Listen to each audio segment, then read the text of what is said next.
Off the ball. This is News Talk. Now you're very welcome back. So the curtain has come down on yet another international window, and we are living in interesting times, I think it's fair to say. We are 34 games and 3.5 years into Stephen Kenny's tenure. The direction of travel is harder to decipher than ever. Smattering of boos at half-time last night, but in the main, very full Aviva Stadium and a largely supportive one. Ireland 3-0 winners against Gibraltar. 0-0 at half-time. It is, though, the defeat in Athens which continues to loom large, I think. To reflect on the last couple of days, very happy to say we have Gavin Cooney at the 42 here in studio. Hello. How are you? And Dan McDonnell of the Irish Independent. Hello, Dan. Greetings.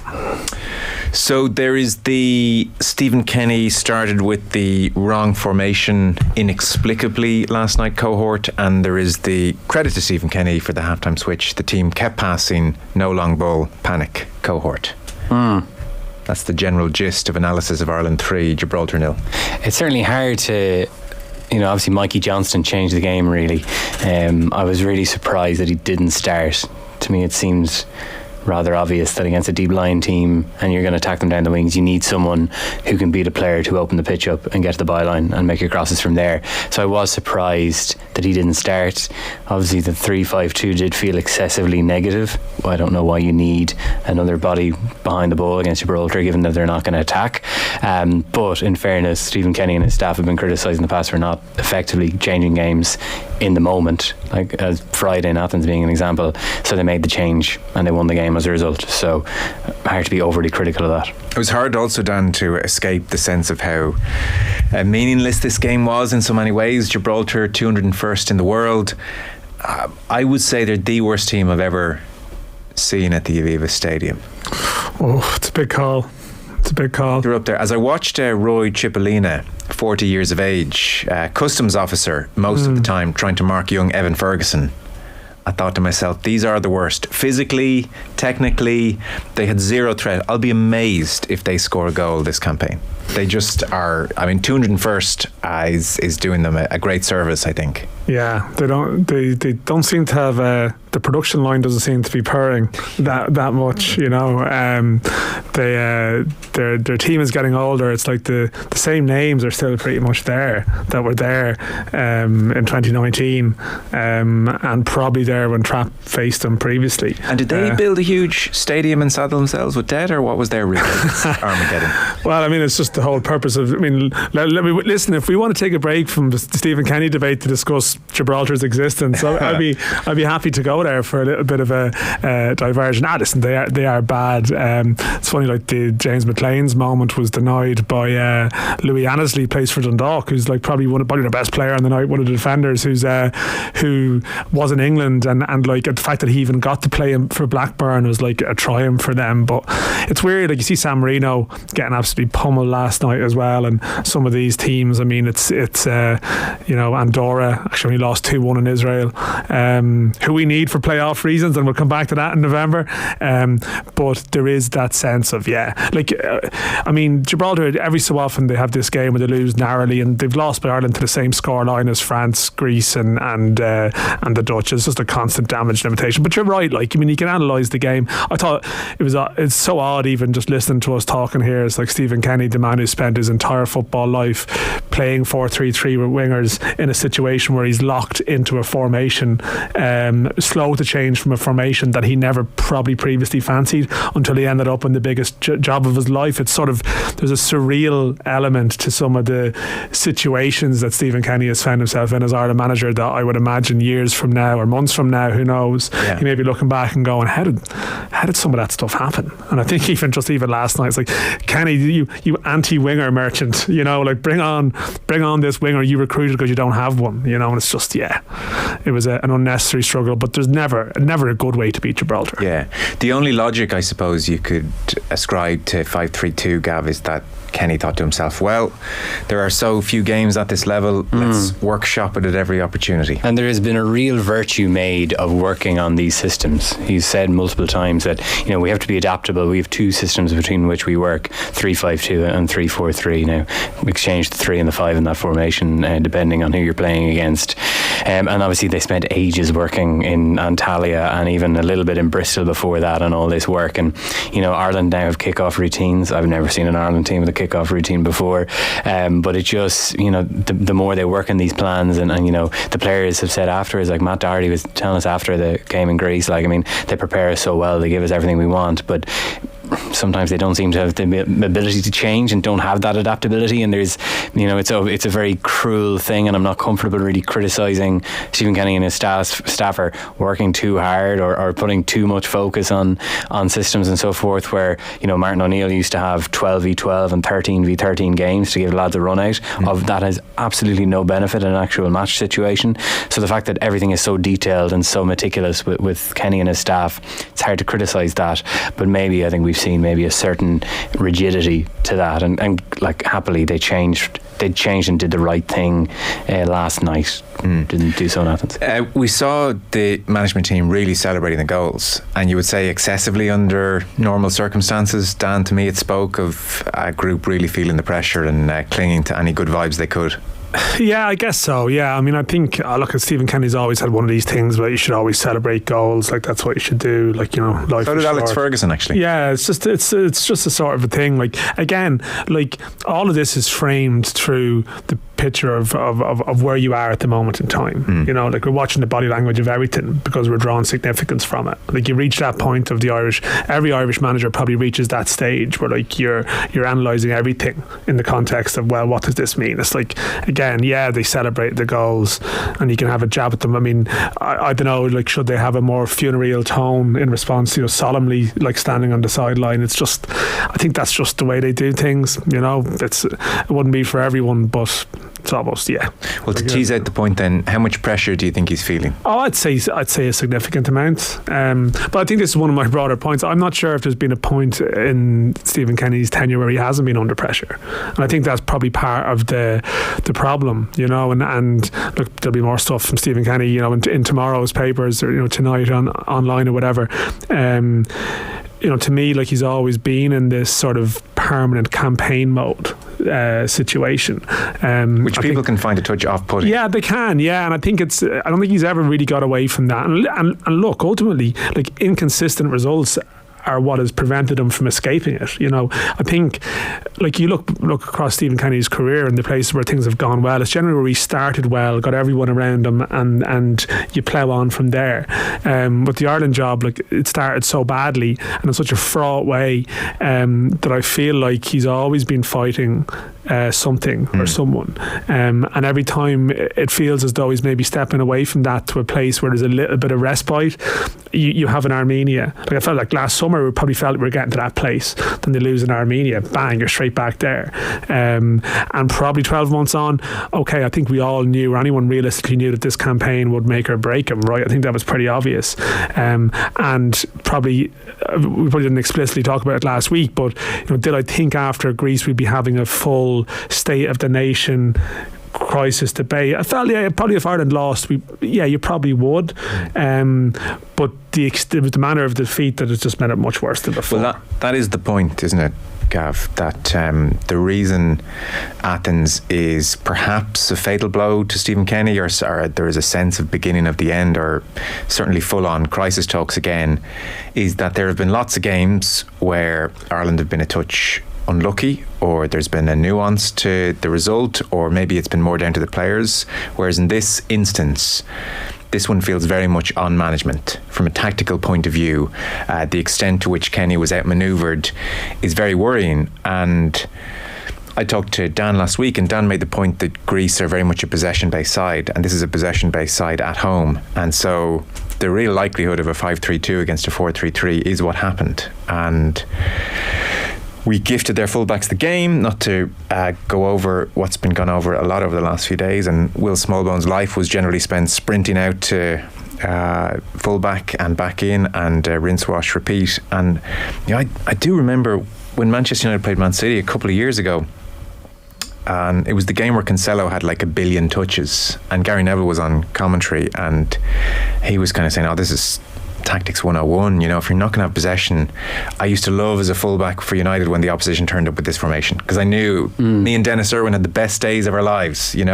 All the space, all the ball, and so that was one thing. But the lack of a change until half time, and this isn't being wise after the event. I tweeted as much 20 minutes into the game. I was texting Damien Delaney, for instance, who was certainly leading the charge against Kenny, but he was saying they got to go to at least 4-3-3 matchup and just breathe a moment. In the end, they went 5-4-1 at half time. Either way, it was a change. But the reality is, Ireland probably should have been 3 or 4-1 down at half time. The lack of reaction to just not settle the ship, even if it hadn't worked, but the lack of any change or reaction was so striking, so worrying. And from this vantage point now, if you're to say, do you trust another campaign, do you trust however many games forward, that inaction just does not bode well. Yeah, the whole thing. I think that's why the confidence in Kenny has been so severely dented here. It's the nature of the inaction on the sideline. Yeah, it's just the first failure on their terms that they've had since they took the job, they being Stephen Kenny and his staff. All of the poor performances and defeats previously, there's always been a level of mitigation around it. There have been COVID cases, injuries, 3 games in 8 days, what time have you to work with the players, etc. This is when they had a completely frictionless, uninterrupted build-up. Lost Coleman and Ogbene beforehand, but no injuries in the camp. It was pricey camp in Antalya. Everything was laid on for them. There were no excuses for not performing, and they didn't perform. And it was the totality of the failure that, like you say, is so damaging. That Greece didn't do. They did a little. Their approach was slightly different. Matt Doherty was saying it after the game that Pelkas on the left, he was expecting him to come in field and Tsimikas to go around him, and they did that after 3 or 4 minutes, but then they switched. They put Pelkas right in the touchline, and then it was just bring Doherty out of position and then we'll create space, and Ireland just couldn't react. And that as you say is so damaging. That goes back to a lack of a lack of effective in-game management that hurt Ireland even in that game against Luxembourg at home in 2021, when they were pressing Kieran Clark. Ireland couldn't get the ball out and there was no change made until pretty late. So that was so damaging. The team was evidently, the selection was wrong. Callum O'Dowd was the wrong pick at left wing back. If Ireland weren't going to have much control, which I think they weren't going to have with 3 midfielders in the team, and I think the rationale behind picking Ida was we can go long to Ida. He'll hold the ball up, and then he'll bring Doherty and Smallbone into the game, and then they'll get balls into the box for Evan Ferguson. But if you're not going to have enough control in the game, Callum O'Dowd is a very risky pick at left wing back. He was just pushed back to a left back, and he was torn apart. Probably should have gone before he did. So yeah, it was just that failure on their terms, and it's just too easy after that game for a lengthy build up of include Bristol camp. It's more than 2. It's almost 2 weeks, exactly 2 weeks. It's too easy to look at that and say, what the hell are they working on? Did they just go to Harry Ramsden's? Unfortunately, and that's very unfair because there was a load of work done, but perhaps the wrong kind of work. And it was just that inability to change. The whole Mike Tyson thing, everyone has a plan till they get punched in the face. Ireland took a few punches and still had the plan, which ultimately became a kind of an issue for them. And it's Stephen Kenny's misfortune, Dan, that this happened in that game of all games, the pivotal game. Yeah, no, this was the one. We knew in where was it, Frankfurt last October, this was the game. Look, this is the rhythm of international management. It is it's you're built around, your whole reputation is built around one game. You had this weird window last year where Ireland had the Armenia nightmare, but just got to play Scotland, lost twice, but then got to have Scotland and Ukraine and somehow managed to come out of the break feeling okay about life. But this one was never going to be that way. You have this solitary window, and Ireland's penultimate game, I had it last night, was this France game where everything was brilliant and the game plan is meticulous and this is great, and then 90 minutes later you're redundant, you're done, and that's the gig though. That's the gig for every international manager, and that's the way it swings very quickly. And Yeah, I mean, look, everyone knew that the year revolved around Athens. You can try and reframe it now in a different way, and that's what you have to do. Like, all you can do in that position is try and survive and say, well, you look to the next ones. We look ahead to the next game, because that's what everyone in football tries to do. And do we find ourselves in whatever, the first week in September talking about France and Holland and thinking, well, if we can just do this and just do that, and can you reclaim the affection that has been lost? I mean, I suppose those games are ones where if you executed a result in it, you possibly could, but just the belief has been dented. And I think the problem as well, just to follow on a little bit from what Gavin was saying, like, the whole thing about Kenny is that his refusal to ever blame anything on the inadequacies of the players. Like, that's been pretty much his MO. Like, I'm not going to speak about the limitations of players. I just won't do that. It's probably contributed to the excessive focus on management. And like, you're parts of the game last night. You're watching the first half, and some of the basic errors from players. It's just like, oh my God, we've put some players on a pedestal here. Like, there would have been an outcry. I was surprised he played Will Smallbone last week, I have to say. I'm really surprised on Friday. I didn't expect it. I thought it'd be Jason Knight. But if he hadn't played Smallbone, there would have been a massive outcry that he's been left out. Because you think someone is ready to, and then you realise, you watch the two games this weekend, you're thinking, oh God, no, he's probably not quite ready for this responsibility that we're demanding of him, and this is where you are. But if your message is positivity about the players, then it doubly comes back on you. And to be fair, like, the previous defeats, Ireland were tactically well set up, you could argue, and just game management was poor at times, maybe in terms of, like, how do you turn these draws or defeats into wins.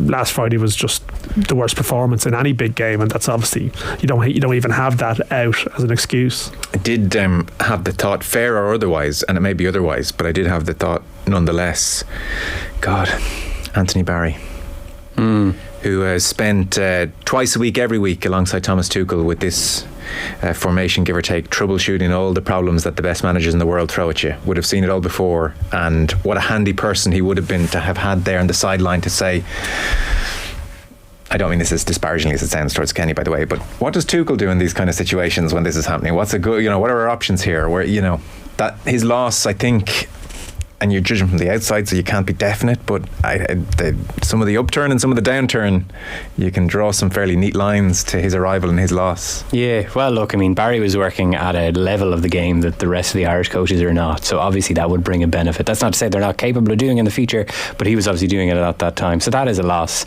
to Ireland. I mean, obviously, you would look at Ireland played 3-5-2 after he came in. That was a kind of a system that Tuchel played. You would think, well, was Barry the brains behind the operation? Stephen Kenny was very clear with us after he got his contract extension that the formation was his idea. Has been very clear subsequently that we thought that Barry's a kind of a set piece whiz. Stephen Kenny's been very clear that he runs the set pieces. So he was obviously I would take. I mean, he was the manager then, and is now. So he was eager to make it clear that Barry obviously made an impact. I think enough of an impact that they wanted him back before ultimately that John O'Shea got the job. But look, I mean, he is a loss. Of course he is. He's. I mean, Thomas Tuchel moved heaven and earth to bring him to Bayern Munich. Like, he's at a very elite level of the game, and ultimately at a level that is higher than Ireland are at. On the because Dan, you got the ball rolling on it there. The Liam Brady, the player's the worst I've seen in my lifetime characterisation. I had the same thought. I have to say, watching last night, I've had the same thought for several months now. Watching this team, unfortunately, you are what you continually do, and this team continually make mistakes on the ball, and in isolation with each one, it's churlish and silly to read too much into it. It's like, look, one of those things that happens, but like, the weight of evidence is overwhelming. He is working with a very limited group of players. That is becoming apparent, and so much of the debate pre-Kenny was, well, is it the manager restricting these players, or can these players really play? And he's, he has really asked them to play, and probably become more pragmatic with each passing year. Like, I've definitely heard some people characterise it as if Stephen Kenny and Ireland are still overplaying. I don't think they are as much anymore, not versus what they were doing against the likes of Luxembourg, for instance. But we're still like, I mean, their application is absolutely evident, so you couldn't be too critical, but they're a very limited group on the ball. They can't get gain much momentum against any kind of opposition. Well, if you're Josh Cullen playing on Friday night in Athens, and he's had a bad couple of games, Josh Cullen, and he's made mistakes that he hasn't really made before. But if you're getting the ball in midfield, like, where do you go with it? Because in Athens, on the left, Ireland's kind of left side of the attack broke down. Like, there was nothing there. If you look at the stats, 77% of Ireland's attacks came down the right, 3% down the left. O'Dowda was pinned back, and kind of obviously his confidence had been shattered. Malumbi's position was kind of all over the place. So you can't go to your left. Then do you pop the ball into midfield to someone like Malumbi? Do you really trust him getting the ball with his back to goal and taking on the half turn? Do you really trust him not to lose it in a very dangerous position? Probably not. No. So then you just go out wide to Doherty, who's kind of seems to be one of the main creative hubs. So yeah, there is a definite limitation in midfield. I think Brady's comments were a little bit OTT. I think this group of players is still better than the one that Mick McCarthy started working with in 2019. I think Kenny's brought through a lot of young players. True. Some of them are Evan Ferguson and Nathan Collins and Gavin Bazunu, and are clearly international standard players. Guys like Malumbi, Knight, these guys who played with them in 21s, Ida and Parrott, maybe they're not of the level that we hope that they would be, as evidenced by their kind of fitful club form and the fact that they've generally landed in the championship so far. So yeah, there is an issue with quality definitely in midfield. Like, Ireland will always struggle to dominate games, especially away to Greece, if they can't comfortably get on the ball without risking losing possession. That's kind of why I think there was a tactic to go long. They went really long for some of that first half in Athens, but like Dan said, you can't, unfortunately. Everything. You'll say it's a results business. It is and it isn't. It's also an emotional business. And what matters is how you feel about the team in this moment and how you feel they will do in the immediate future. And one of Stephen Kenny's great strengths as Ireland manager was making everybody feel good about the potential of the team and where it could go. And ultimately, that has been perhaps fatally undermined by the results in Greece. And now, realistically, were Ireland ever going to get in the top two of this group? No. But realistically, could Ireland have gone into the October, maybe even the November window thinking, you know what, if we just need one big performance here, a result elsewhere to go our way, and we're in. The fact that that's probably not going to happen now, that hope could be extinguished by September. Yeah. That is deadening. And part of the reason for making us feel good about the team and where we are is token up the potential of the players, and I'm sure there is potential within the players, but maybe perhaps less so than either we had hoped for, and definitely perhaps less than we needed. Yeah, it's possible. You look at it in 10 years' time, you might look at somebody starting at levels that have played, and it's, that wasn't a bad team in parts. I think that would be the case. Yeah, and I think next man in will send Stephen Kenny a nice letter saying, I really appreciate what you've done here, buddy. Thank you. I think so. I think yes. Although I still there's still the obvious fear is that you're still struggling to see how far you can go without outstanding midfielders. I still think that's going to be an issue. Yeah. I think if you break it down, I think the tactical question for a lot of Ireland managers, and maybe across the last decade, is how to compensate without having outstanding players in that part of the pitch. And if you look at it at various times, Mick McCarthy's response was to bring back Glenn Whelan, who had practically been retired. He had retired, yeah. Because against France, by the way, on that point, but Greece, anytime they tried to press Ireland in the first half, did so with great success. Yeah. And I think what's probably forgotten a bit about the French performance, having been there, is that was the definition of a France team out of a World Cup final, hungover. They didn't press Ireland once. When you saw Giroud on the team sheet, you were thinking, this is... Yeah. They didn't press Ireland once that night. They just weren't that interested. It was let's just get this over with. I'd say they all got back into the dressing room and they said, we were pretty crap, weren't we? Yeah. They were just lethargic, as they would be. They did press us a bit, though. Pavard pressed and got a goal out of it. There was a bit. I think you're being. I think you're being a bit unfair in Ireland's performance there. I really don't think so. That was more Irish mistake induced that pressing, I felt. Ireland that night didn't try and play very much. Oh no, I'd agree with that. Bene up the line was their best route to anything. It was direct. That's what I mean. Kenny's played with a bit more pragmatism than I think he's given credit for. I just think Greece pressing Ireland in Athens was very different to what Ireland got away with against France. It was a bit more, come on Killian, trot over to him, will you? Yeah, I just don't think Ireland tried to play much football against France and rightly went along. Yeah. And I kind of think they did the same against Greece, to be quite honest. Did you? Yeah, they went along, particularly between between minutes about 30 and 45. Yeah. They went long. Yeah. They completely lost. Yeah, and Ida has previously played well for it in that role. Like away in Portugal, 2 games against Portugal, Ida was very good. I know, his hold-up play. I was so disappointed with that the other night. Like he was right in front of us, probably the press box. He was more the right side almost. And there's a number of times he just like took the ball, took it out of play. Yeah. And because against Portugal, it was like, wow, we have a hold-up striker. That's a problem. Yeah. And look, it comes maybe, he hasn't played a huge amount of football. Like, you look at someone like Michael Obafemi even last night, bloody hell, he was terrible. I felt in terms of even just decision making, and the contrast with 12 months ago when he was in great form, coming off the back of a brilliant season, and okay, I don't know, you look at, if you have championship players, you're always going to have this issue in June, right? You can't really avoid it. You see Wales, Northern Ireland, bad results last night. Other teams, they probably have a lot of players in the second tier. It's going to be tough, but there's no way around it. You can't magic players into the Premier League or magic players into top leagues so that they're flying into this window in great form. You're always going to be a slave to that elements you can't control, and this is like the midfield thing. You have to find the best way to compensate for your deficiencies. So as we that's the issue. Take a break into part 2, we're saying management not going well, lost faith in the players. Is that the gist of this conversation? Yeah, I wasn't feeling great about things when I came into the studio. I don't think the mood is improved. Where's therapy session There's too much realism here. We're meant to find some kind of positive okay, we're gonna segue out of this beautifully in part 2. I don't know how we're going to do it, but we're going to do it. So we're back with Dan McDonnell and Gavin Cooney in just 1 second. Off the ball on News Talk.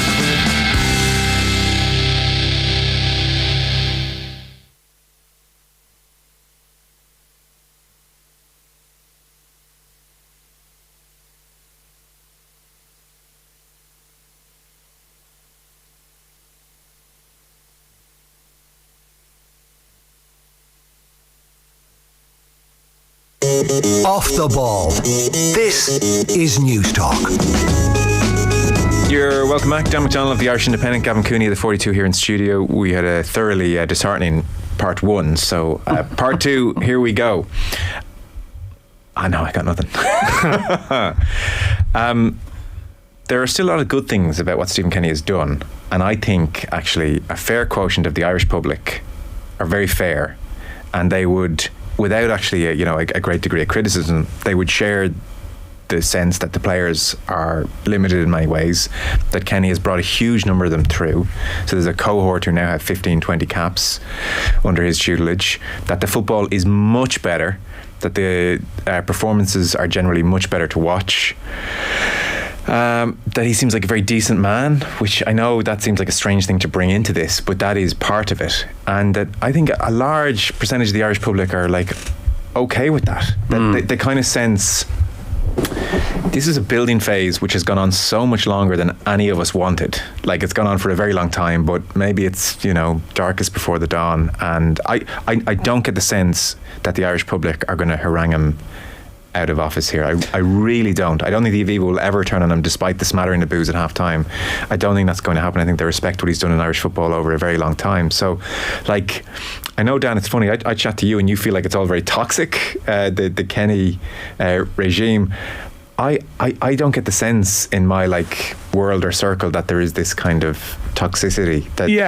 Maybe that talk, that talk, when I talk about toxic, maybe I'm on about you're veering into the media bubble there, right? Press room, the culture war. Okay. This big culture war that's been sort of, as it's been framed at various times, and the corrupt media, here sort of sort of propagating on behalf, and this has been there. That's where it comes from, and I totally take the point of what you're saying, and maybe that's why there is that sense of there's a great discomfort around it being here, that a lot of people feel that they don't want it to go to that level, to the Miss Piggy dressed at the training ground level, or that sort of that horrible exit, and there's a lot of issues around that. It's a delicate thing. Like, even how it's been framed at the moment is around who's going to make decisions here?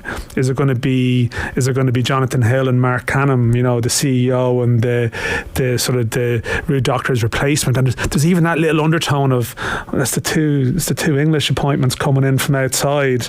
Jonathan Hill, who previously has met a rod for his back by saying he thinks the manager should always be the Irish, didn't he? Or words to that effect. And that whole thing of this is the local football man, and it's there's a delicacy around it that's always lingered there. And I think part of people wanting Stephen Kenny to do well, I was struck Gary Breen actually said it last week. It was like he feels that the Irish manager should always be someone who, and that was just his opinion, like it's been their dream to do it. And we've had probably in the last decade at times we've had Irish managers who there's been almost this vibe of being almost indifferent to aspects of it. And that's great with people. So you have someone there who their whole life, their whole identity, their whole existence has been built around getting to the top of this mountain. And most people wanted it to work. I'm not sure if I'd say everyone. I'd say most people wanted it to work. And the fact that it's not working, it just seems very different to the classic thing of the pragmatic manager who comes in, who knows the game in England. You do a job, you get your contract, you get sacked, you get your severance, you move on. And there's almost a business like this is the game with it. There's a lot more emotive aspect to this because this is Kenny's, this is his lifetime ambition, and people don't want it to end in the way that at the moment it's trending towards ending. Where are you and how, Gav, how you think the general public are with Kenny at the moment? I think there's almost a kind of a sad resignation seeping in now. Like, for a lot of I don't know how much of the support and atmosphere down last night was down to the fact that it was a non-event on the pitch. Really, it was nice sunny evening. You didn't really have to pay too much attention to the match to know what was happening, and there was obviously very little anxiety about it after the first half. But there was a certain muteness about it, whereas there was almost like a sense of mutiny about it previously. That it was almost like a didactic support among the Irish fans, where Kenny would be criticised and be back pages on a couple of newspapers talking about it was job was under threat, and then the banner would go up in Kenny We Trust in the singing section in the Aviva Stadium, and his name would be sung throughout the game. No banner last night, and the first we heard of his name was sung by a few kind of diehards around the 86th minute. So there is a sense that everyone wanted it to work, and now there is just the Greece game was a tipping point in the collection of evidence as to why it won't work. And I think that is quite a sad thing for a lot of Irish fans, I think, because this was, like Kenny, I don't think this is too much of a take, but like Kenny, it was 2018 when Kenny got the job. Partly got it because he was willed into it by a huge portion of the Irish public. It was a time Brexit was on the front of the papers. Everyone was reassessing Ireland's position in relation to England and Britain, and Stephen Kenny kind of did that for Irish football. Like he articulated a lot of the issues in Irish football beneath the surface that are now being tackled by the FAI, etc. Like that firstly will be a massive legacy that he'll leave to the game, and I think that's kind of story of self-determination. And there was a certain esteem that he brought to the Irish job that I think had been introduced by a series of well-paid managers who didn't live here, who kind of just wand in and say, well, look, the players aren't great, I wish Robbie Keane was 5 years younger, but I'll take my £1 million and not a whole lot more I can do with it. The fact that he wears so much of what's important about the job on him is important to people, and I think that is what is making this difficult to watch now, that there is such clear pressure on him. It's also much harder because he lives in Ireland. I mean, he's the first Ireland manager based here since, I don't think Staunton lived here, so I think it's Brian Kerr. Like, that makes things so much more difficult as well.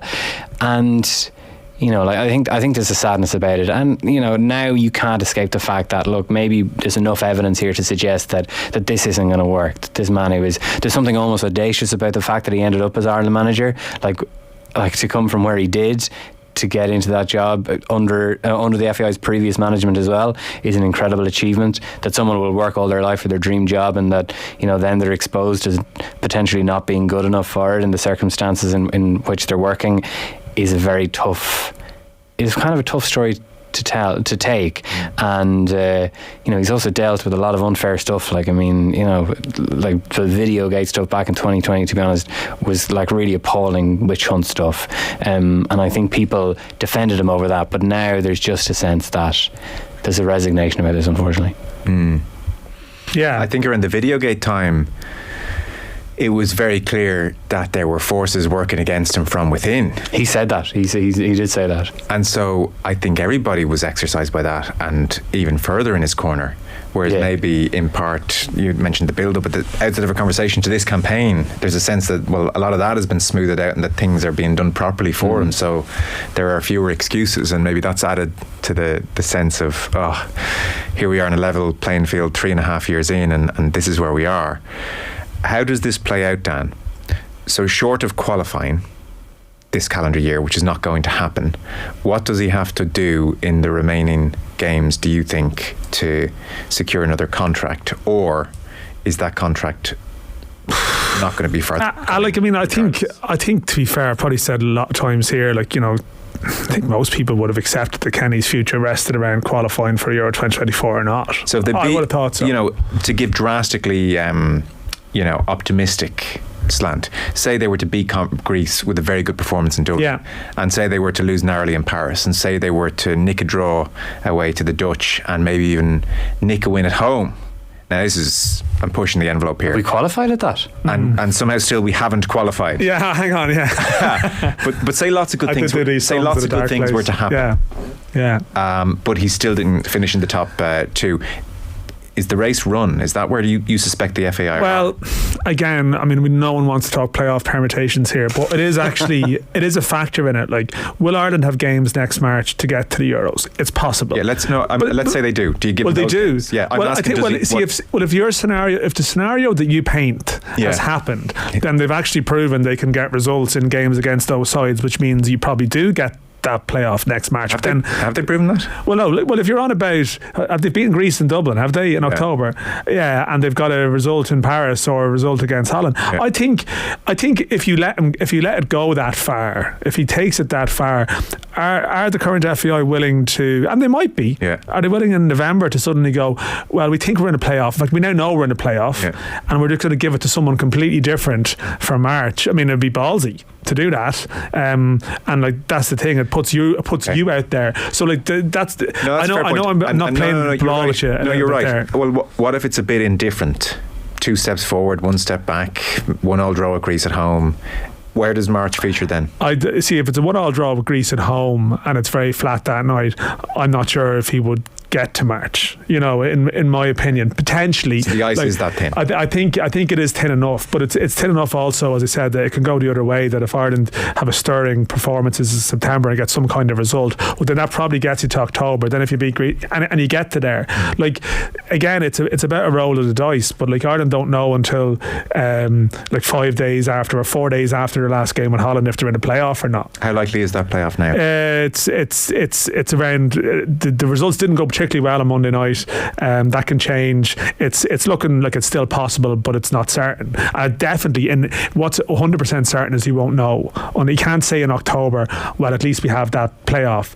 Ireland won't know. So this is the equation that you can play in Amsterdam the last game. When Ireland play Holland in November, people might not be aware of this, it's the first game of a double header, but Ireland aren't playing on the second day. So there'll be games all around Europe. We'll be watching for like permutations. How much fun will that be? But the whole point about it is that the FAI won't know definitively whether they have a game in March until then. So like that's, and some people would argue the FAI still have a decision to make now. Like, you can see that being put out there in certain places. It's something that could happen. Now it is in places where Kenny's, he's had several lives and he's about to be killed off the next week and he hasn't been killed off. But it is obviously an equation for the FAI to consider.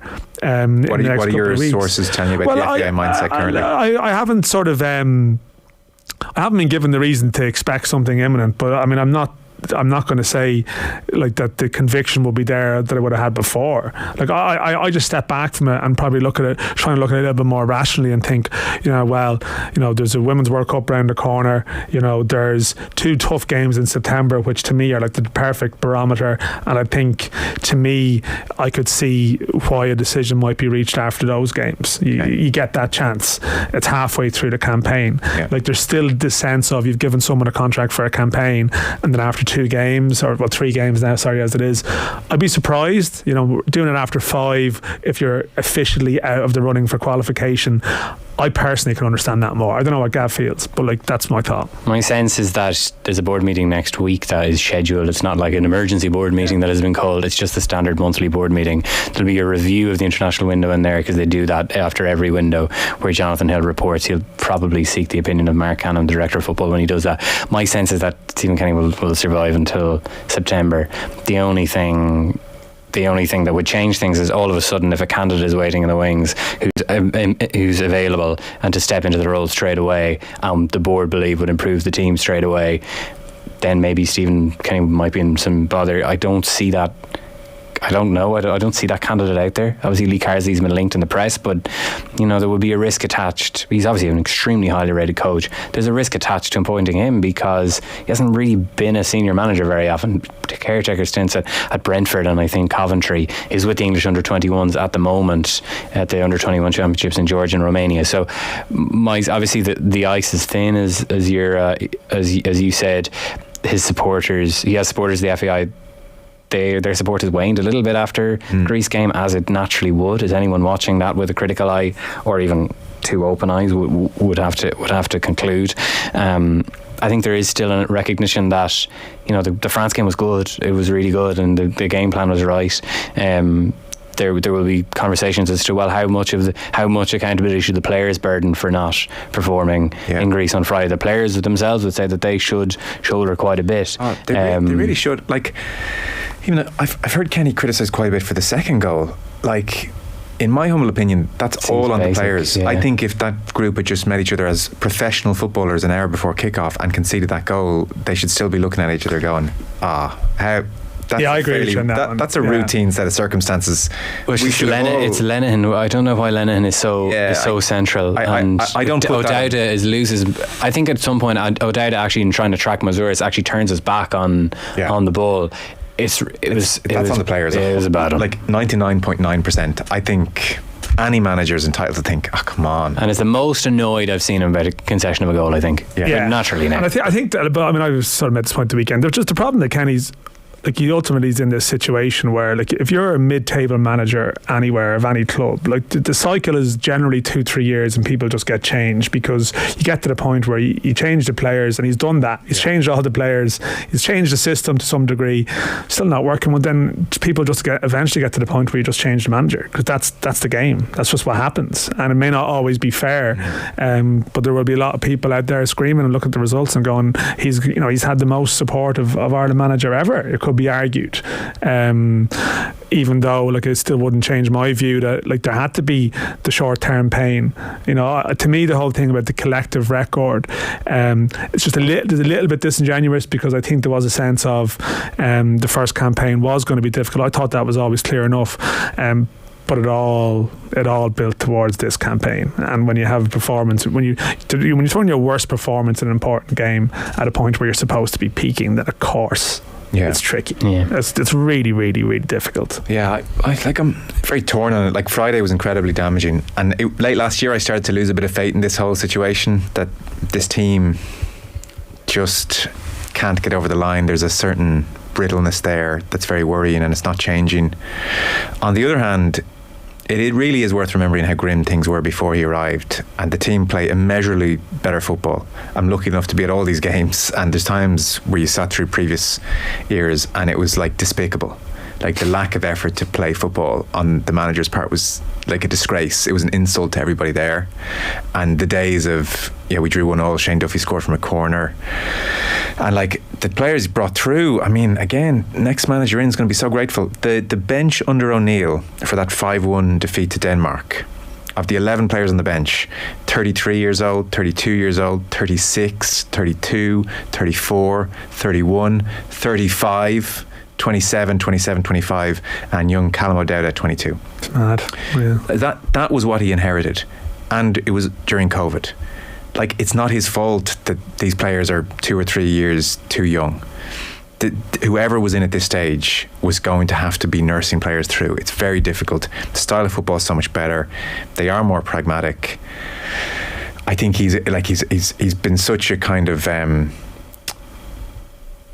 like a dignified voice in Irish football, and you've made that point. Like, he's brought just such a sense of this is my dream job, fever to the whole thing, fervour to the whole thing. I hope whatever happens, he doesn't deserve to be harangued out of the job. None of the nonsense that went on with previous managers should happen. If it ends, he should get a round of applause, you know, because he's tried to do things the right way. It hasn't worked out, but we'd be loath to forget what the good things he has brought, because before, everyone I knew was sick of watching Ireland. Everyone. So, and things were going nowhere, like, as according to that age profile. And you can exculpate Martin O'Neill a little bit because he was just doing what the FAI asked him to do, but someone had to do what Stephen Kenny did. Like, I mean, that's the important thing to remember in all of this. And look, at some stage he will leave as Ireland manager, and when that day comes, whoever comes in next is a risk as well, because the FAI do not have the budget that they had previously, and regardless of who comes in on their budget, there will be a question mark if they are unproven in one or two or many more senses of the game. The same question marks that were put on Stephen Kenny when he started, and that many are and probably more people are putting on him now after the game against Greece. You know, there will be doubt about regardless of who comes in. You know, so sorry, that was kind of a random point. That wasn't really going anywhere. But because the future is talked about as some kind of guarantee. Get someone else in for $500,000 a year. What does that get you in the current market? Yeah, that's the difficulty. Big Sam will do it for $3 million. Yeah, you're like, this is it. I mean, and look, McCarthy figures. It's true. Like, it's true. Like that. That Kenny doesn't have the copyright on playing attractive football, and 100%. And this is the thing, and that's go back to this culture war. There was often a massively simplistic element to it on all sides, and like even now, like, people are still sort of locked into this mode of describing passing backwards all the time, when it's patently clear from watching the games aren't doing that as much now. And yet you still hear it like trotted out, like, so like that doesn't make any sense. But yeah, there is, like, how Ireland did things before was crazy. Like, Ireland were, and we know, and like Gav wrote about before, like, should Ireland have a right to like beat someone like Greece? Like, Ireland had one of the highest paid managers in Europe, one of the highest paid CEOs in Europe and the world, and pretty much nothing else. And like, you live by that, and you get to the point where it catches up at you, and it is catching up at you now. But clearly, of course, that doesn't obviously give you the justification to just give like Stephen Kenny a pass for everything. Correct. Like, but like, there is, I think, as I said, like, you can compare with his record to previous managers, and it's absolutely right. But it's probably important to mention, like, those managers were being paid at times 4 times as much with a significantly better squad. One of the assistant managers is on more than Kenny. Like. Yeah, so we needed to change things, and whatever happens now, you would imagine going forward, I do think with the profile of the FAI now, I'd be surprised if they went down that road again of the Hollywood appointment. Although I feel like there's some people around, like, football in Ireland who seem to think that that's what we need. Seem to think that, like, it's like the legacy of the Charlton era, that this person coming in sort of sprinkling magic dust on us is what we will always need, and that isn't, to me, viable over the longer term. But it is a tough question. Like, what profile of candidate do you get in? Are you just going to be that mid-table team who someone come in, you get a bounce, then they go in 3 years and you try something different, and you're just basically, you're like a name a mid-table, you're Crystal Palace basically, and that's what you do. You just you want to exist, but you might have a little bit of luck now and again. Like, Kenny was trying to do something different, but maybe he just meets the same fate. But I did take your point, like, there's a sort of a dignified element to what he's tried to do. I feel like history will be kinder to them than the present. I do. And that's why there's a sort of a discomfort in the elements of the present, and some of the jibes probably aimed at him, which sort of lean towards people's perceptions about his background, and there's sort of an unpleasant aspect to it. Like, what other managers have been described their performances as shambolic at various times, and facing those questions, like, I sort of feel like at times where you're coming from makes you an easier target. I accept that to a point. Then again, I don't think Steve Staunton had respectful treatment either. It never went. I was in most of Steve Staunton's press conferences. There was stuff around it, but I don't think within the press conference environment itself it never went that way. No. Okay. Well, that was just one exchange with Philip Quinn, right? Yeah, but I think there's probably I think at times Kenny clearly feels there's a certain disrespect based on where he's come from, and would other managers, great players of our past be addressed in a way? I don't know. I'm not so sure. I'm not convinced. That's just my opinion. Could be completely wrong. Okay. We're out of time. Was that a less depressing part too? I'm not sure. No, I feel worse. Okay. You gonna put this out? Yes. Gavin Cooney, the 42, thank you very much. Cheers. Dan McDonnell of the Irish Independent. We'll be back in cheerier form again soon. Off the ball. This is News Talk.